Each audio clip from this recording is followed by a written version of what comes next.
ยัง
สุ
สัมปันโนเนสังสยังโสอุโนภะคะวะปัญญาปรมาตปารมิสั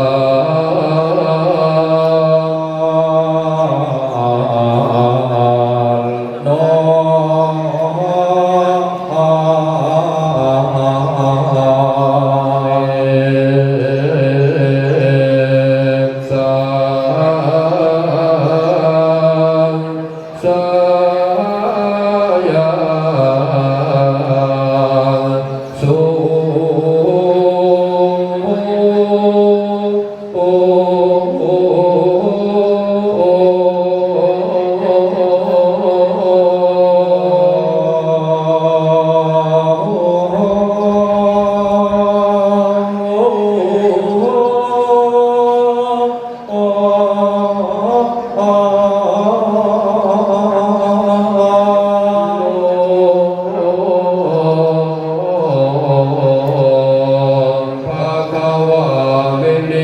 ปารมิ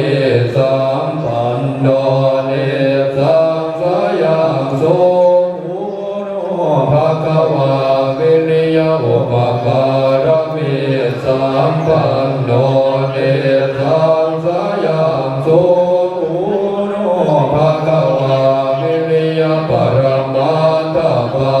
รมิสั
ปรมาตปา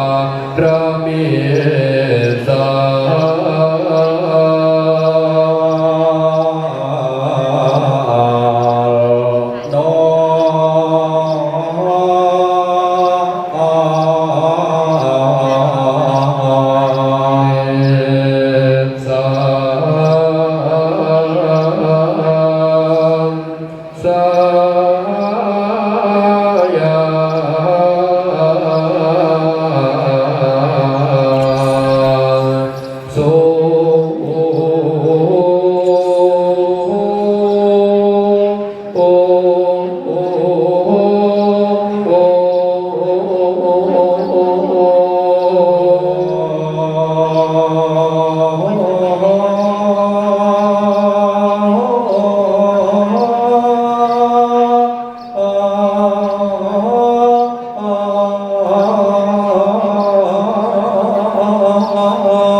โน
สังสยังโส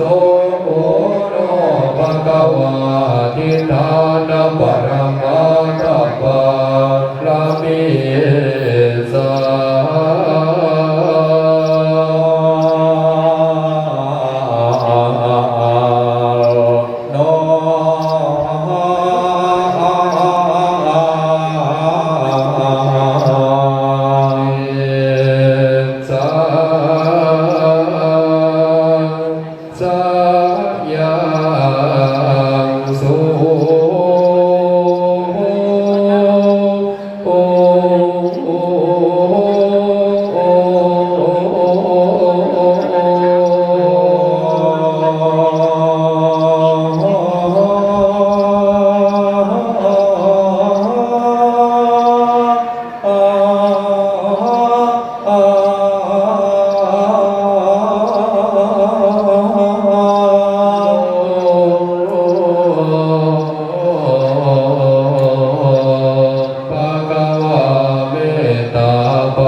โนสยังโส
สัมปันโน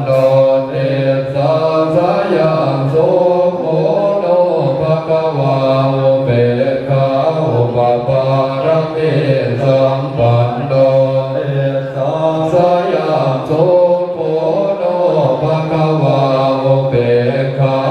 รม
ัตถปา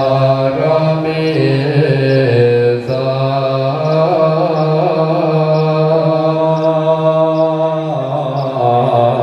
สาโน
ระมหานาคจตุรวัตรทั้งสี่รูป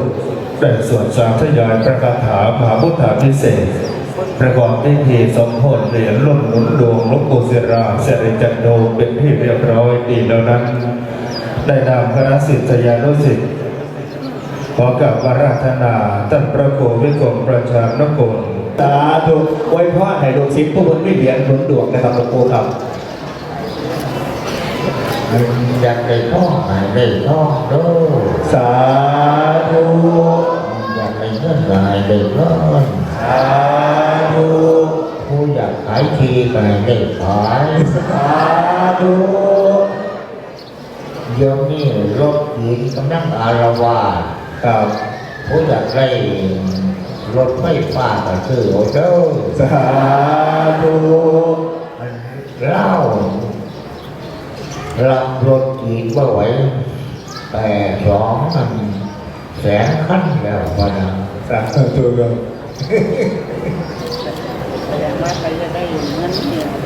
เหรียญรุ่นนี้ผู้ใดอยากได้เงินก็ให้ได้เงินผู้ใดอยากได้ทองก็ให้ได้ทองผู้ใดอยากขายทีก็ให้ขายทีได้ซะเด้อเหรียญรุ่นหนุนดวงเด้ออายุวันโนสุโขภาลังสาธุโอ้เป็นรุ่นแรกที่หลวงปู่อวยพรให้คนถือเหรียญรุ่นนี้นะครับเมตตาบารมีอาเรียนเชิญทุกท่านได้กราบนมัสการนาหลวงปู่กับพระรัตนตรัยโดยพร้อมเพรียงกันนะครับอะระหังสัมมาสัมพุทโธภะคะวาพุทธังภะคะวันตังอภิวาเทมิสวากขาโตภะคะวะตาธัมโมธัมมังนัมมัสสามิสุปฏิปันโนภะคะวะโตสาวกสังโฆสังฆังนัมมามิสาธุสาธุสาธุนะครับก็อนุโมทนาบุญกับพี่น้องทุกท่านทุกคนนะครับที่ได้ร่วมกันถวายผ้าไตรได้ร่วมกันถวายจตุปัจจัยและก็สิ่งของต่างๆนะครับให้กับคณะสงฆ์นะครับนะครับเดี๋ยวผ้าไตรเมื่อกี้หลวงปู่รับแล้วนะเดี๋ยวให้เจ้าหน้าที่นะครับเจ้าหน้าที่มารับผ้าไตรจากพี่ๆโอ้เมตตาบารมีแล้วก็ท่านไหนที่จะรับองค์หล่อหลวงปู่แล้วก็พระเจ้ามหันตยศนะครับเตรียมตัวไว้แล้วครับลุกเข้ามาแล้วก็มารับได้เลยเจ้าหน้าที่เชิญสาธุเสียงรุ่นหนุนดวงผู้ใดดวงว่าดีดวงตกจะเอาเหรียญหนุนดวงหลวงปู่ไปใส่แค่ป้องหมาเทียนหนังกับว่าน้ำร้อยน้ำโมจะเสียดวงว่าดีแต่หลวงปู่เกษตรไทยเป็นว่าให้กวดหนีดีให้กวดเข่าแต่ให้พี่แต่ภาพเป็นเสด็จมงคลแต่เมื่อใดผู้ใดอยากได้ก็เข้าจองเอาน้ำเพลินแต่ว่าผู้ใดเห็นด้วยห่างๆว่าผู้บังหันเป็นพระพุทธเมตตานะคุณเอาไปไว้หนาคุณที่หลวงปู่แล้วผู้ใดอยากได้แจกพี่น้องเจ้าแต่ละวันนี้แต่แจกฟรีผู้ใดผู้ให้แจกฟรีเลยผู้ใดผู้ให้ก็จะแจกฟรีผู้กล่าวก็กล่าวแล้วแต่ผู้ใดอยากเป็นเศรษฐีเอาพุทธเมตตาไปใส่องค์นั้น199 บาทคนละยื่นหาคุณที่หลวงปู่ไปบูชา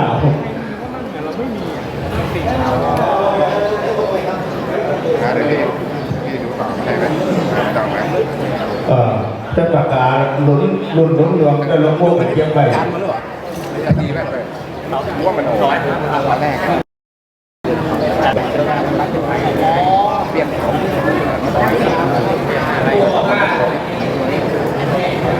โอ้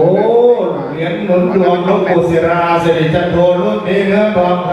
ำหลวงปู่จะเอาไปมอบให้มหาเศรษฐีท่านนี้น้อมถวาย